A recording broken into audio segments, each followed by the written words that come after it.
Durante las noches pasadas hemos procurado formarnos una idea sobre la naturaleza del ministerio parabólico del Señor Jesucristo.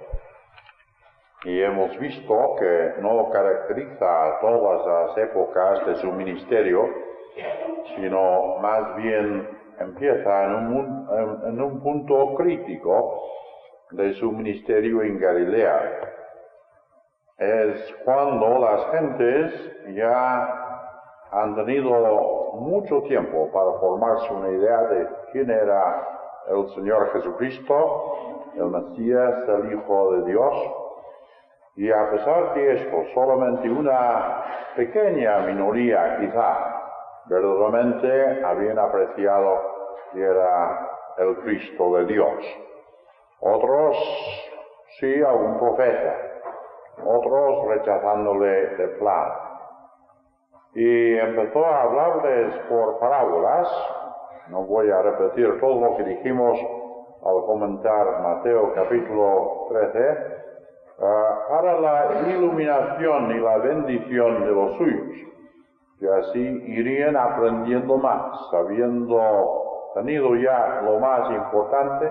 El que tiene le será dado, al que no tiene le será quitado aún lo que tiene. Así que con espíritu humilde, el deseo de acercarse al Señor, podían aprender muchísimo más a través del ministerio parabólico.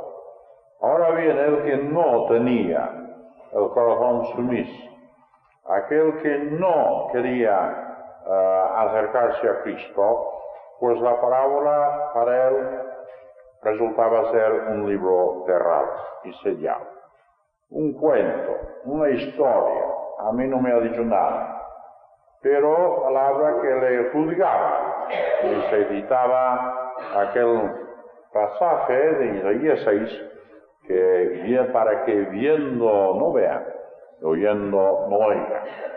Palabra que parece difícil, pero no es para decir que la parábola es incomprensible, pero sí que es incomprensible para la persona que no ha sometido su voluntad a la de Dios. El que tiene oído para oír, oiga.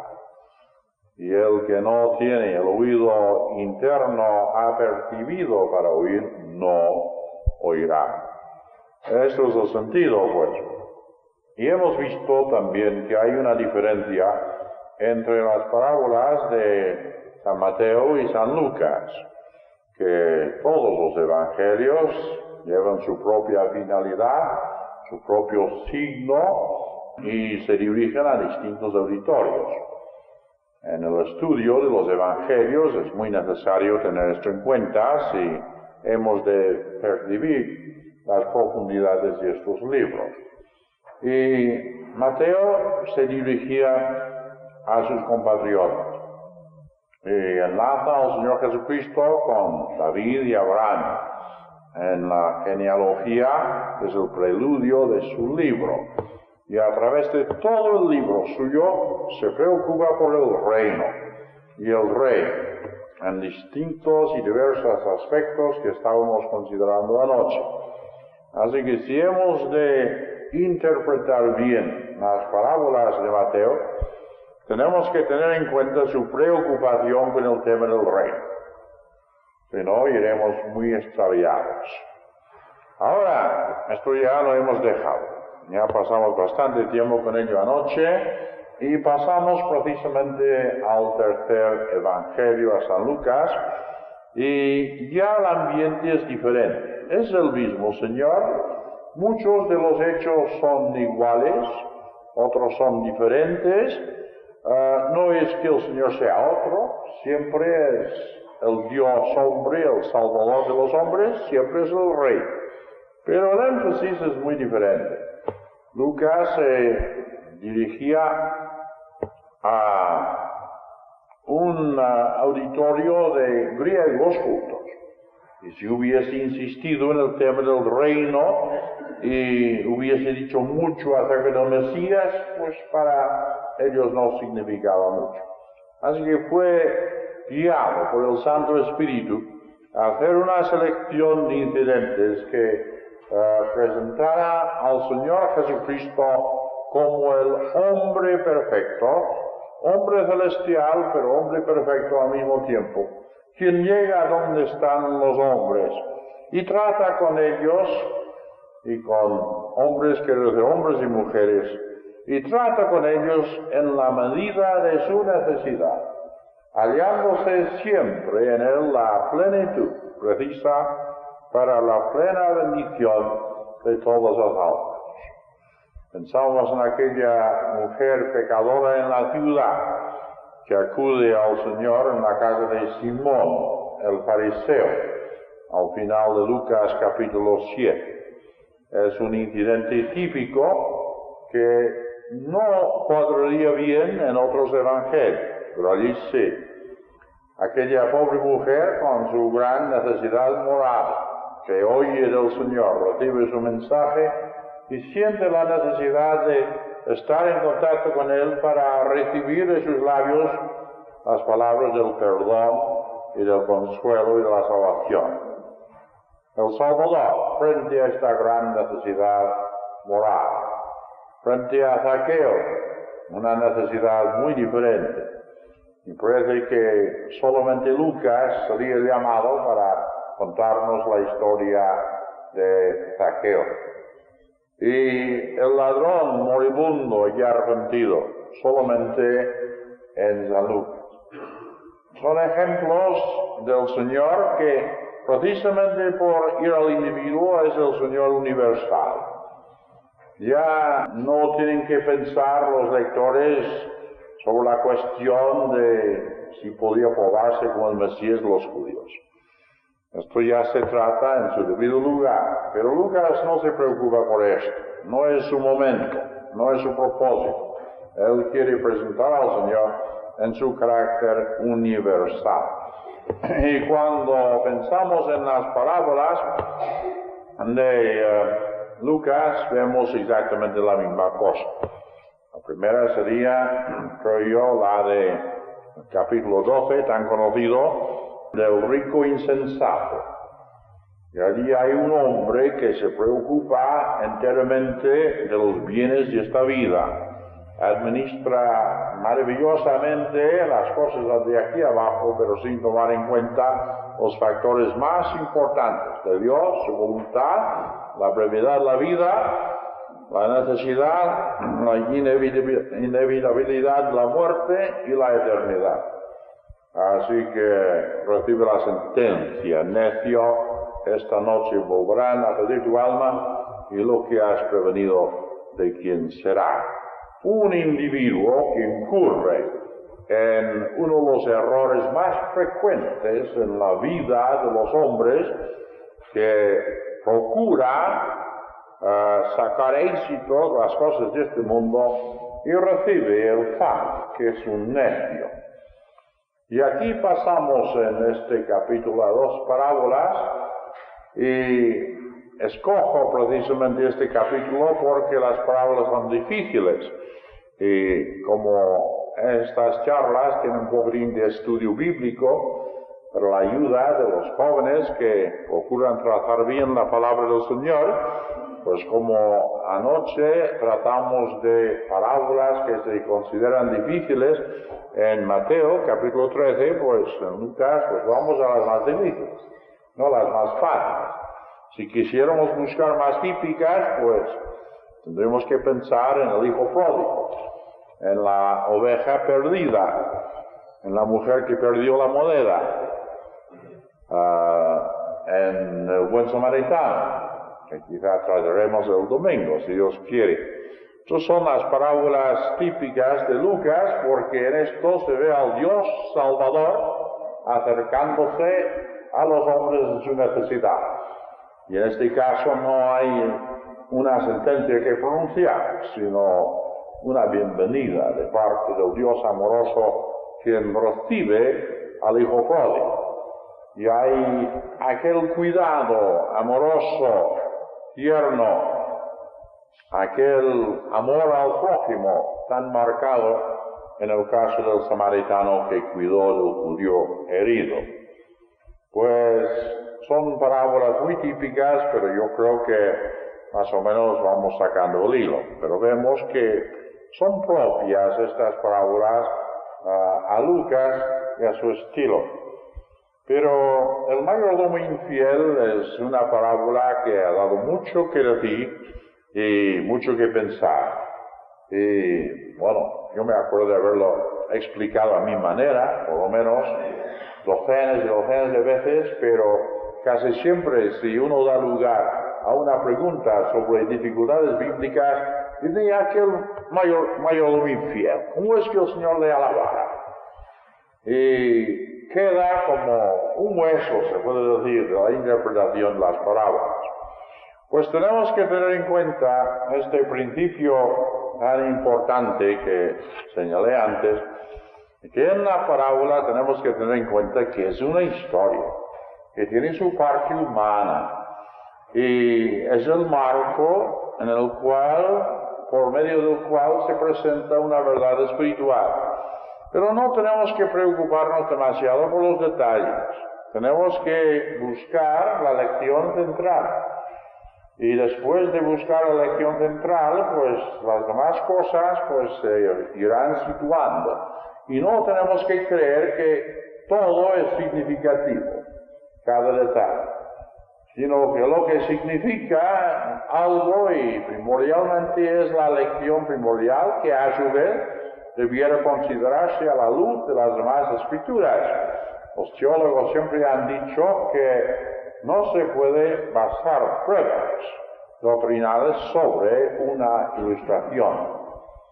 Que las verdades han de probarse por las porciones didácticas o de enseñanza de la Biblia e ilustrarse por parábolas y por tantas otras formas ilustrativas que emplea el Señor y otros escritores y otros enseñadores de la Biblia.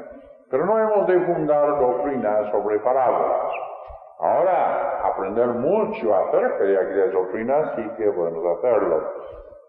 Y ya habéis oído esta historia ya conocida, de un mayordomo que no es fiel a su señor, y por fin el dueño llega a saber que va malgastando sus bienes en su propio beneficio. Así que decide cortar la cosa. Dice, pues arregla tus cuentas porque tendrás que emitir y salir de aquí. Así que al hombre le quedan, no sé, si días o horas, esto no se determina.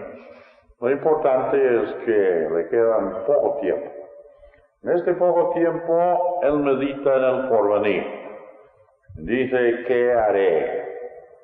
Porque yo no sirvo para acabar. Quizá ya tendría sus años. Y mendigar, pues, me daría vergüenza. No le daba vergüenza engañar, ¿verdad? Hacer fraude, pero pedir sí.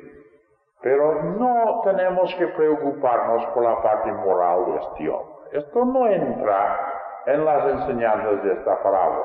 Quizá un poco en una lección secundaria que notaremos. Pero no tenemos que decir, ¡ay, qué hombre más malo! Y ¿cómo es que el Señor escogiera un ejemplo de un hombre tan malo? Etcétera. No es eso. La parábola tiene alguna cosa que enseñarnos, tiene una lección central y tenemos que ir a la lección principal. ¿Y qué hizo ese hombre? Pues pensaba en un fraude deliberado. Dice que pronto no estaré aquí y habrá cesado el sueldo y también lo que iba yo sacando por mi cuenta. Y lo que voy a hacer es que voy a ponerme a bien con todos los deudores, de tal forma que cuando yo salga de aquí, pues habrá muchísimas personas que nunca podrán negarme su casa. Así que una lista de deudores, ¿cuánto debes? Pues 100, pues vamos a poner 80. Y así sucesivamente, rebajando las cuentas y cobrando una cantidad inferior para redondear sus cuentas, y esos hombres eran cómplices del hecho. Ya no podían decir nada, porque ellos habían aceptado este arreglo que sabían que era fraudulento. Y el Señor No dice más acerca de este hombre. Suponemos que los amigos le habrán recibido hasta cansarse de él y muy probablemente llegaría a mal fin. Pero eso no tiene que ver con la cuestión. Que hemos de ver a aquel hombre meditando en las pocas horas que le quedan antes de quedar sin su sueldo y su puesto y diciendo ¿qué haré? Y se cuida muy bien por medios malos de hacer muchos buenos amigos que tengan que recibir. Ahora, esto es el punto de la historia, y que no hace falta que vayáis preguntando más cosas. Y si el Señor le alaba, no le alaba por ser mal mayordomo, sino le alaba porque cuando le faltaba el tiempo, casi ya al final, pues por lo menos se echó una mirada al porvenir. Aquí tengo yo que hacer algo. Tengo que utilizar lo que tengo en las manos todavía para asegurarme el porvenir. Y sobre este punto ya la lección es clara y el Señor mismo la apunta, ¿verdad? Y subraya, los hijos de este siglo son en su generación más sagaces que los hijos de luz, que saben ordenar sus malos asuntos para su propio bien en el porvenir. Por lo menos se sienten un poco para considerar lo que pasará el día de mañana.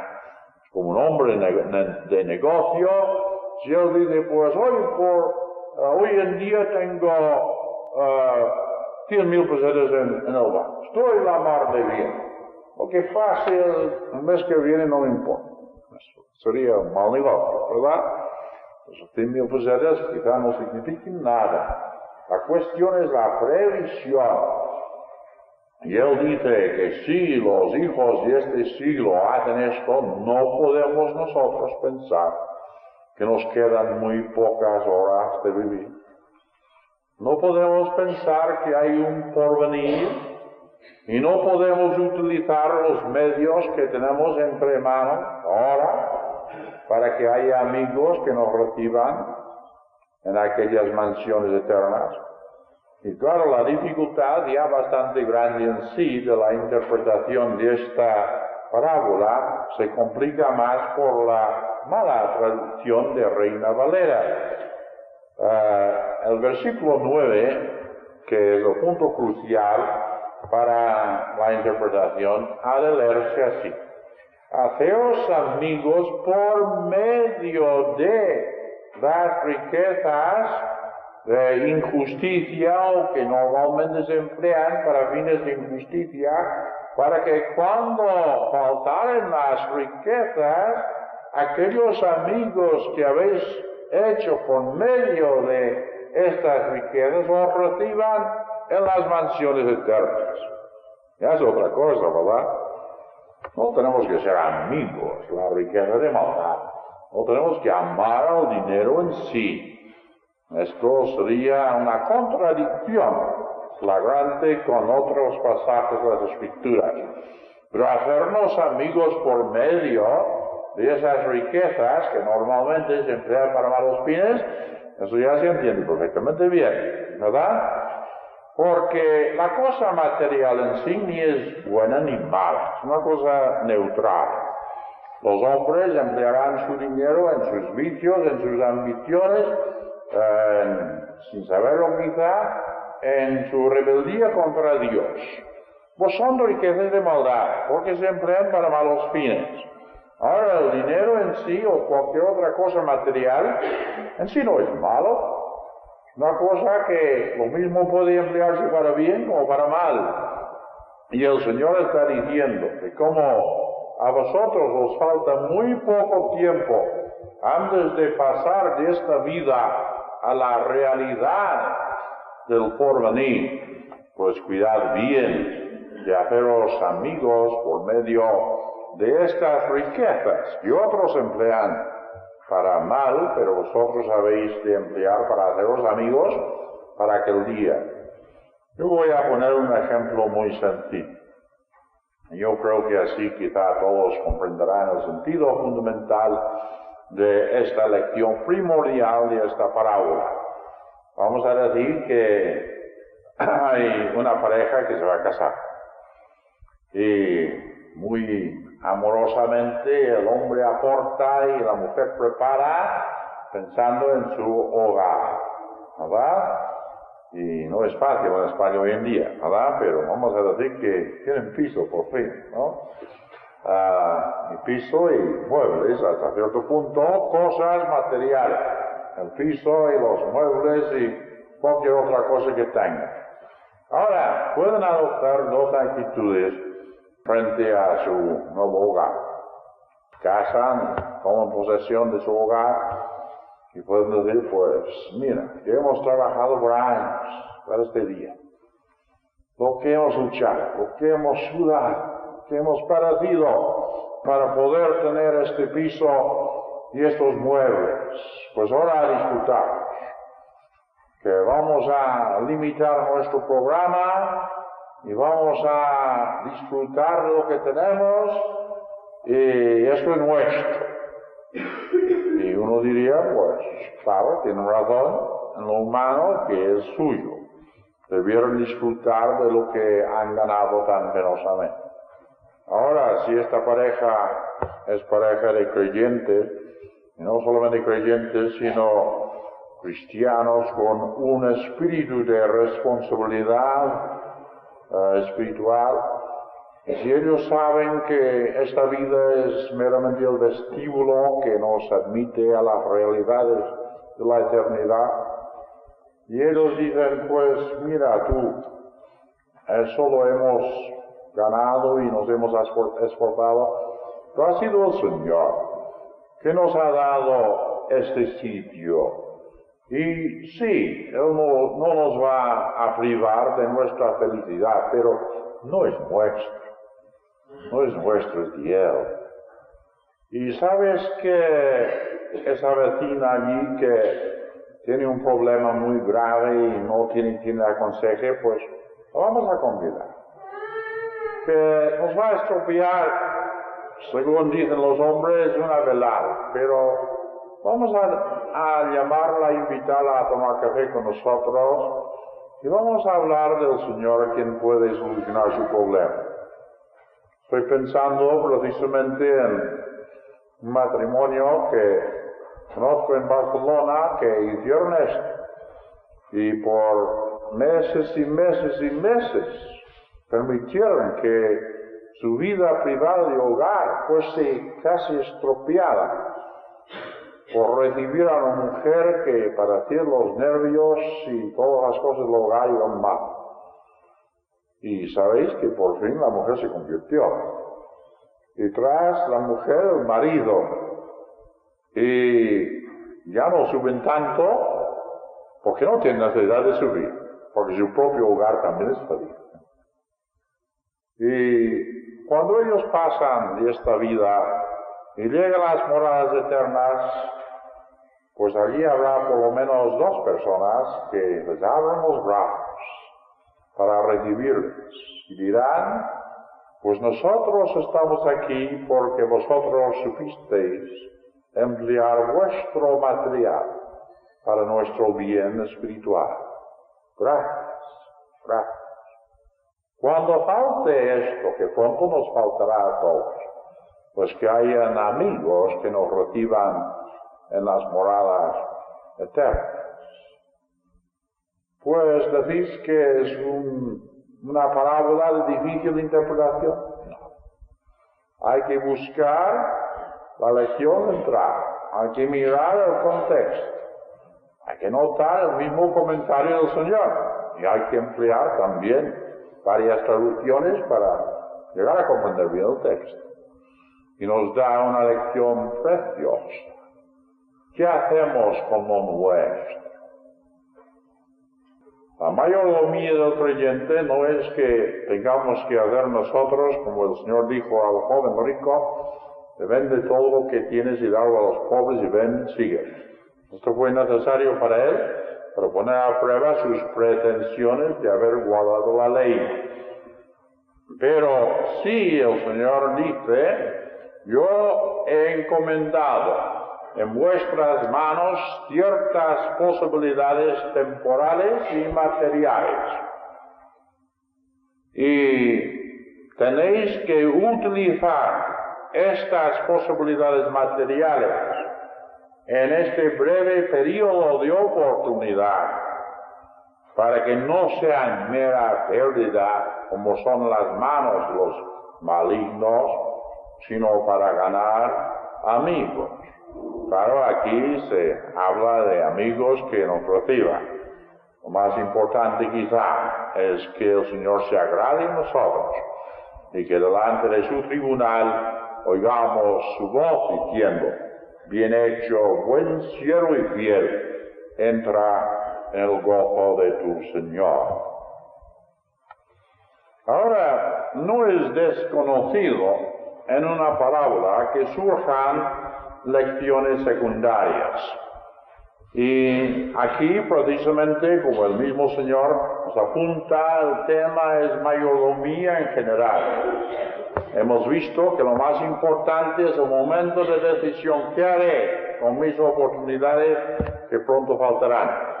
Pero también un ejemplo de un hombre que fue infiel, pues hace surgir este otro pensamiento que tenemos en los versículos 10 a 11 o 12. El que es fiel en lo muy poco, también en lo mucho es infiel. El que es injusto en lo muy poco, lo es también en lo mucho.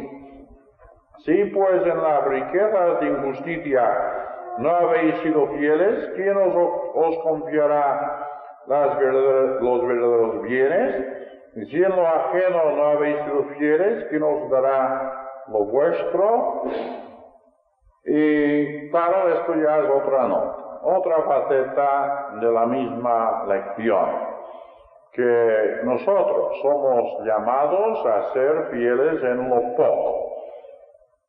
Si hubiera tiempo, si hubiera otra noche de parábolas, pues iríamos a las dos parábolas, las minas y los talentos, viendo dos aspectos de esta misma lección, que lo que el Señor nos entrega en esta vida es muy poca cosa.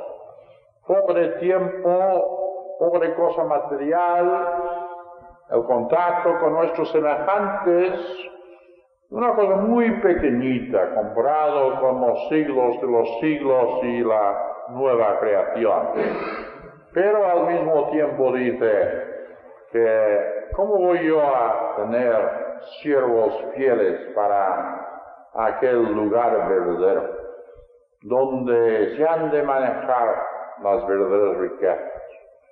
Pues lo sabré según manejen la cosa material, la poquita cosa que hay aquí abajo. En las minas de Lucas 19 se destaca muy bien, porque la mina, a diferencia del talento, es una cantidad muy pequeña. En este caso, pues aquel que había de ser rey, pues les entrega una insignificancia, para que negocien con la insignificancia.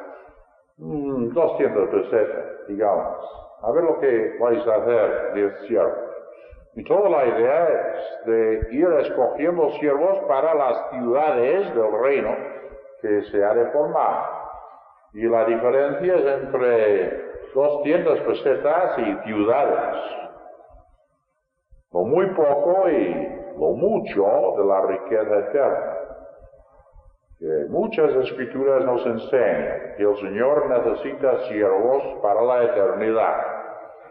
No es todo echarnos a dormir y menear palmas y cantar alabanzas, ¿no? Esas son figuras muy hermosas, pero tenemos que comprender que el cielo, como decimos, la nueva creación, los siglos de los siglos, serán siglos llenos de maravillosa actividad. Y el Señor tendrá sus planes, y esos planes se llevarán a feliz consumación en las manos de sus siervos. Gracias a Dios que seremos entonces absolutamente y perfectamente preparados para el servicio. No tendremos estas limitaciones tan tristes de hoy, pero al mismo tiempo sus siervos le servirán, llevando en sus frentes el nombre de su Rey. Seremos de él, su cosa, para servirle. Y según la fidelidad en lo muy poco, así será la responsabilidad por los siglos de los siglos. Que no hay muchas ideas democráticas de que todos somos iguales y todos damos un voto en la Biblia. Se habla de jerarquías de ángeles, jerarquías de hombres. Dios tiene sus muchos siervos con sus diferentes dones, distintas posibilidades, y Él utiliza a cada uno conforme a un propósito que se relaciona con la eternidad. Pues no voy a subrayar esto más, que pase el tiempo. Pero otra lección secundaria también sale de este asunto. Aquel mayordomo infiel, de verdad, servía a sí mismo. No tenía ninguna idea de servir a su Señor. Por eso las cosas le fueron tan mal. Así que el Señor añade otro corolario a esta lección primordial. Ningún criado puede servir a dos amos, porque o aborrecerá al uno y amará al otro, o será adicto al uno y menospreciará al otro. No podéis servir a Dios y a las riquezas. Así que dice el Señor, no. Hay que saber que servimos a un Señor que nos ha comprado con la sangre de su Hijo. Y no tenemos que mezclar las cosas. Es lo que se dice en otra escritura, tener un ojo sencillo. Que no tenemos que ser espiritualmente viscos, mirando en dos direcciones al mismo tiempo. Sí, un poco de lo espiritual y un poco de lo material. Un poco para Dios y un poco para mí. No. Las lecciones bíblicas señalan la entrega total a la voluntad de nuestro dueño. La manera en que Él manifieste su voluntad a nosotros, la manera en que tengamos que servirle, pues habrá unas variedades casi infinitas. Pero la entrega ha de ser total. Nos excusamos tantísimas veces, pues mire que somos así y somos asá y hay esos factores humanos y estas consideraciones materiales y todavía estamos en este mundo, pues hay que ir pasándolo como podamos porque estas son las condiciones. Pero esto no es el lenguaje del Señor. Todo lo que dice el Señor acerca de esas cosas es 100%. No es 99 para Dios y 1% para nosotros, sino 100%. Cuando pasamos al apóstol Pablo y al apóstol Pedro después de Pentecostés, vemos exactamente lo mismo. Para mí el vivir es Cristo, el vivir es Cristo y el morir gana. Lo citamos como una frase poética y retórica. Pero para el apóstol Pablo era declarar un sentido hecho, la verdad, la clave de su vida, que en todas sus cosas Cristo era supremo. Muchas veces se ponen en las casas, pues Cristo es la cabeza de este hogar, etc. Cuando lo veo muchas veces y ya noto lo que pasa en aquel hogar, pienso una cosa es la declaración en la pared y otra cosa es la práctica en el seno de la familia. Aquí no es supremo.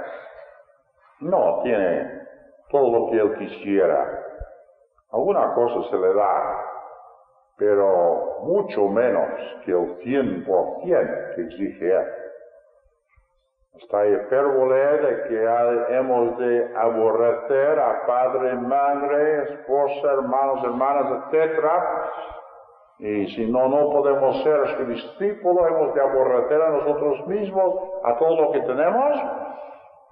Sí es hipérbole, si queréis, una exageración retórica, pero al mismo tiempo la lección queda igual, que no hay término medio, no hay matices, o es Dios manifestado en Cristo, o es el yo, o es el mundo. que Él no admite matices, que nosotros los admitamos ya las sabemos, y Dios en su providencia, en su mucha gracia para con nosotros, acepta estas ofrendas, no sé cómo las acepta, porque no son dignas de ser aceptadas, no las acepta. Pero Él nunca rebaja su norma. Su norma no puede ser más que una sola norma. Cuando pasamos a Romanos, capítulo 6, después de la lección de morir con Cristo y resucitar con Cristo, parece que el apóstol Pablo reitera esta gran lección. Bueno, pensad vosotros, cuando servisteis al pecado, pues servisteis al pecado y no teníais ningún pensamiento de Dios. Ahora que servís a Dios, pues servid a Dios sin pensamiento de otro. Una cosa u otra. Un criado que está pensando, pues, este amo me quiere aquí en este momento, pero el otro también me quiere en otro sitio haciendo otra cosa, pues, ¿qué va a hacer? No va a hacer nada de provecho, ni para uno ni para otro. Pues veis que hay dos lecciones secundarias, pero que no quitan la fuerza de la lección primordial, que haceos amigos por medio de esas riquezas que los hombres emplean para fines injustos, para ganar almas, amigos que os reciban en las moradas eternas. No puedo hacer más que notar la otra parábola que tenemos en este capítulo, y esto no para dar una interpretación, como una indicación de lo que pueden ser las dificultades en la interpretación de parábolas. La primera dificultad en lo que llamamos la parábola del rico y Lázaro es que no se sabe si es parábola o no. Porque ya dijimos al principio que para ser una verdadera parábola tenía que ser una historia real o verosímil. Y en la experiencia de los hombres y mujeres aquí en la tierra. Y hemos visto que el Señor echa mano de toda clase de cosas normal y sencilla en la vida de los hombres, para que de esa cosa sencilla, la narración, pues surja la gran verdad. Tiene su paralelo en la esfera espiritual. Ahora, esta historia del rico y Lázaro empieza como cualquier otra parábola. No dice que es parábola, pero eso no dice nada. Esto no lo determina. Y hay este rico que, bueno, se trata muy bien a sí mismo, que está siempre con banqueteos todos los días y se viste. Estos detalles manifiesta un hombre que solamente piensa en sí mismo, vestir bien y comer bien, y se le pone a Lázaro allí delante de la puerta como el contraste absoluto. El hombre en sus andrajos que quisiera recoger los mendrugos de pan, y hasta los perros tienen lástima de él lamiendo las heridas. No dice que el rico se hubiera negado los mendrugos, pero no se interesa. Es un hombre que vive para sí. Hasta ahí todo es normal, un principio parabólico típico.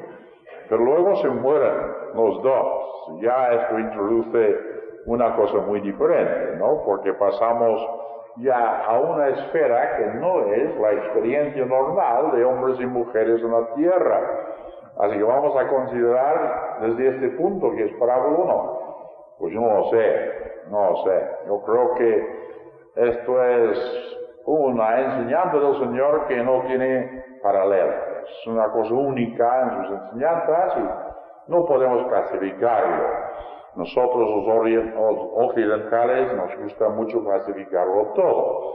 Acabo de hacerlo en el libro La Introducción a los 4 Evangelios, y todo es clasificación y es necesario, me gusta, y espero que sea de enseñanza para otros. Pero tenemos que saber que los orientales no se preocupaban mucho en la clasificación.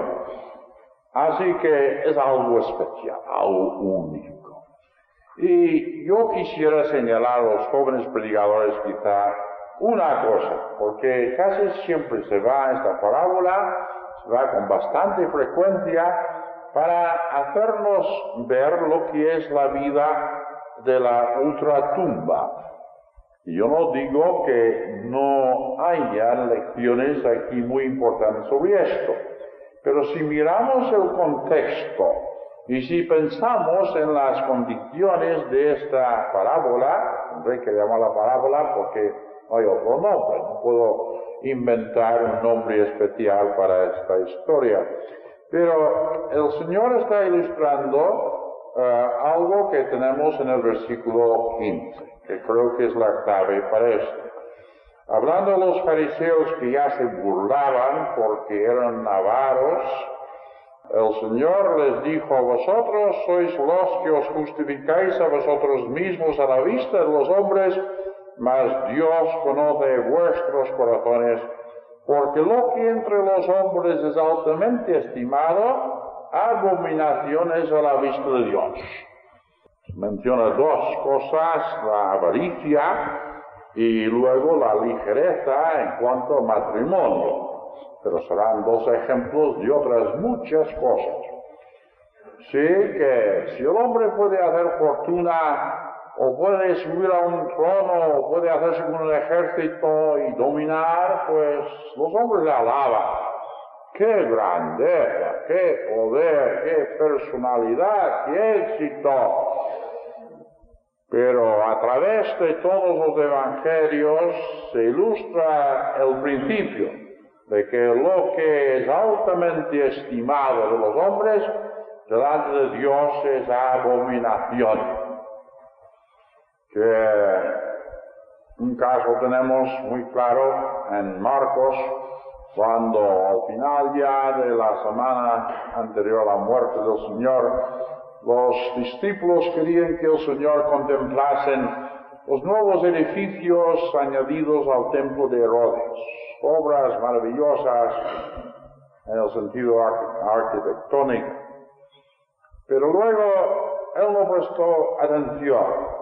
No mirar a una pobre viuda que había contribuido 2 blancas o 2 piedras de 5 céntimos en la colecta del templo.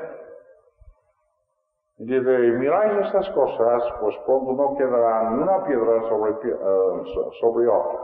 Pero la viuda, de ella como de María, se había de contar la historia a través de todos los siglos de la vida de la iglesia.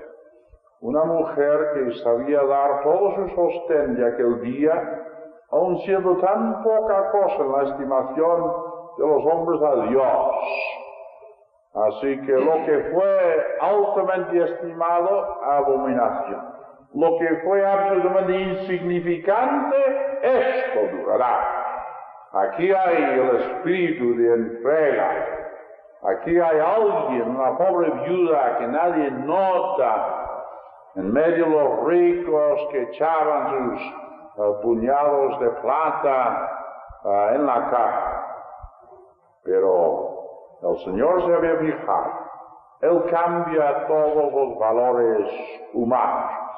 Y podíais seguir esta pista y ver un caso tras otro a través del Evangelio. Aquí hay un hombre que tiene tantas riquezas que puede hacer banquete todos los días, puede vestirse a mar de bien. Y los hombres dirían: pues hay que ver, sí que es una figura, vaya vida, esto es la felicidad, esto es lo que estimamos altamente nosotros. Y allí hay un mendigo, no se nos dice que fuese fiel siquiera, se supone que sí porque fue al paraíso, pero no se sabe más que era un pobre despreciado. Pero luego la escena cambia, de una forma muy dramática, literariamente tiene mucha belleza. Y en lugar de ver al rico en su gran sillón, en el salón de banqueteos, y el pobre por la puerta, vemos a uno que había sido un pobre mendigo, en lo que se llama el seno de Abraham, una frase figurativa que quiere decir el paraíso, el Hades de los benditos. Hay lugar para los benditos y de espera y lugar para esperar la condenación. Él fue al lugar de bendición. Y es una figura de perfecta felicidad. Las mismas frases nos dicen que tiene bastante alegoría. Y el otro, que habíamos visto en su salón de banqueteros, está en tormento en el Hades, deseando una sola gota de agua. El que no se había preocupado si Lázaro tuviese un medrugo de pan o no. Y la lección primordial de esta parábola es que lo que los hombres estiman y calculan aquí es todo lo contrario de lo que ve y estima Dios, y una vez que se haya pasado la raya a la otra altura, todo cambia absolutamente radical. Y se verá en operación el pensamiento y la estimación de Dios. Y los pensamientos de los hombres se harán absolutamente ridículos. Es verdad. Mientras tanto, podemos fijarnos en el hecho de que aquellos que desprecian la bondad de Dios en la tierra, pues pasan a un lugar distante, donde hay este abismo que nadie puede cruzar. Podemos fijarnos en el hecho de que aun si uno se levantara de los muertos para procurar instruir a los egoístas de esta vida, pues no escucharían, si no habían ya escuchado la palabra del Señor. Muchas lecciones acerca de esta vida, la vida venidera, se puede sacar, pero la lección principal es esto, que Dios va a establecer, ha establecido y va a manifestar una serie de valores completamente distintos de los valores de los hombres aquí en la tierra. Es otro ejemplo de buscar el contexto y ver el sentido esencial de la parábola, y luego si hay otras lecciones, bien, pero no perdamos la lección más importante. Y es raro que no pensaba terminar de esta forma, pero empezamos con aquel texto: al que tiene le será dado, y aquel que no tiene le será quitado lo que tiene. Una paradoja, una cosa imposible, pero espiritualmente, como hemos visto, muy posible. Y aquí vemos a hombres y mujeres, y Dios les entrega un tesoro, una poquita cosa que nada vale en sí, pero puede tener un resultado tremendo en relación con la gran realidad. Oh, queridos hermanos, estamos convencidos de que el cielo es real, porque yo creo que muchas veces pensamos que es una especie de sueño, una cosa así, que después de esta vida habrá algo, pero es una cosa impalpable, no influye en nuestra manera de pensar, es como un cuento de hadas que está allí para ilusionarnos un poco mientras luchamos con las dificultades y los problemas de esta vida. ¿No de veras? Porque precisamente las cosas que se ven son temporales, dice Pablo, y las cosas que no se ven son eternas. Y lo único que quedará será aquello que se relaciona con la realidad eterna en aquel día. Todos tenemos algo en nuestras manos: horas, personalidad, talentos, oportunidad de estudios, contactos con distintas personas, nuestra poquita cosa en el hogar o en el negocio, lo que sea. Es algo que pronto pasará, que no existirá. Pero mientras tanto, dice el Señor, hay los hijos de estos siglos son más sagaces que vosotros.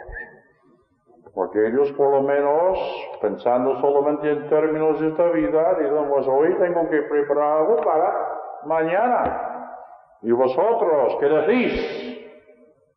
Que vuestra fe se fija en una eternidad con Dios. Tenéis vuestros ojos pegados al polvo del suelo y apenas podéis ver la gloria de Dios. Y aquello que es poco en sí, pero que podría procuraros amigos en las mansiones eternas, después de terminarse esta vida, se va escurriendo de vuestros dedos, como si fuera agua sucia para desaparecer en las arenas del desierto.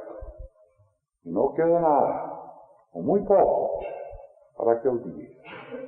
Tenemos que revisar nuestra gama de valores, pensar de nuevo en lo que verdaderamente vale, en las pocas horas que nos quedan.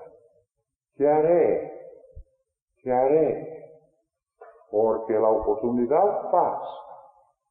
Y si no utilizo aquel poco ahora, pronto, muy pronto, será demasiado tarde. El Señor nos bendiga.